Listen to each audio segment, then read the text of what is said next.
અમરેલી જિલ્લામાં મગફળીની આવકમાં વધારો થયો છે। નવી મગફળી અને ધાણાની આવક શરૂ થઈ છે। સિંગ મઠડીનો ભાવ 1010 રૂપિયાથી 1189 રૂપિયા નોંધાયો હતો। સિંગ મોટીનો ભાવ આજે માર્કેટિંગ યાર્ડમાં 880 રૂપિયાથી 1164 રૂપિયા સુધી નોંધાયો હતો। સિંગ મોટી અને નવીનો ભાવ 911 રૂપિયા નોંધાયો હતો। માર્કેટિંગ યાર્ડમાં નવી સિંગની આવક શરૂ થઈ ગઈ છે।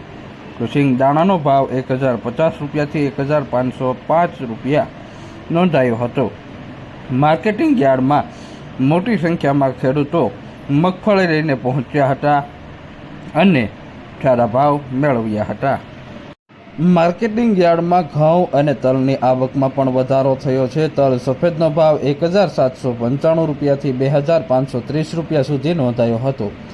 તો તલ કાળાનો ભાવ 2730 રૂપિયાથી 3540 રૂપિયા સુધી નોંધાયો હતો। બાજરાનો ભાવ 450 રૂપિયાથી 480 રૂપિયા સુધી નોંધાયો હતો। જુવારનો ભાવ 763 રૂપિયાથી 774 રૂપિયા સુધી નોંધાયો હતો। ઘઉં ટુકડાનો ભાવ 480 રૂપિયાથી 612 રૂપિયા સુધી નોંધાયો હતો। ઘઉં લોકવનનો ભાવ 485 રૂપિયાથી 590 રૂપિયા સુધી નોંધાયો હતો। મગનો ભાવ 1430 રૂપિયાથી 1611 રૂપિયા સુધી નોંધાયો હતો। ચણાનો ભાવ આજે માર્કેટિંગ યાર્ડમાં 1200 રૂપિયાથી 1495 રૂપિયા સુધી નોંધાયો હતો। તુવેરનો ભાવ 1437 રૂપિયાથી 1972 રૂપિયા સુધી નોંધાયો હતો। માર્કેટિંગ યાર્ડમાં વાલની પણ આવક આજથી શરૂ થઈ છે। માર્કેટિંગ યાર્ડમાં 1700 રૂપિયાથી 2061 રૂપિયા સુધી વાલનો ભાવ બોલાયો હતો।